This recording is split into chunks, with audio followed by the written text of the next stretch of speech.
পাগলাগারদের এক ডাক্তার পাগলের কাছে গিয়ে বলল, আপনার জন্য একটি সুসংবাদ আছে আর একটা দুঃসংবাদও আছে, কোনটা আগে শুনতে চান?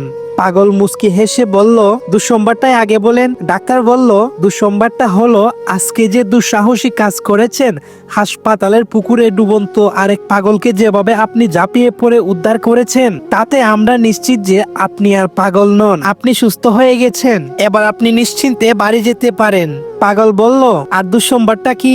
ডাক্তার বলল, দুঃসংবাদটা হচ্ছে আপনি যেই পাগলকে পানি থেকে উদ্ধার করেছিলেন সে পরবর্তীতে আত্মহত্যা করেছে পুকুরের পাশের আম গাছের সাথে গলায় দড়ি দিয়ে। পরে পাগলটি হাসতে হাসতে যা বলল সেটা শুনে তো আমি একদম হাসতে হাসতে বেহুশ হয়ে যাই। পাগলটি পরে কি বললো শোনার আগে এই সুন্দর ছবিটির জন্য লাইক এবং সাবস্ক্রাইব করে দিবেন। আর লাইক সাবস্ক্রাইব না করলে আমি বুঝে নিব এই ছবিটি আপনার কাছে ভালো লাগে না। পরে পাগলটি মুচকি হেসে বলল, আরে না, ও তো নিজে গলায় দড়ি দেয় নাই, পুকুর থেকে উঠানোর পর দেখলাম বেটা ভিজা পুরা চুপচুপা হয়ে রইছে, তাই আমি তাকে আম গাছের লগে লটকে শুকাইতে দিছি।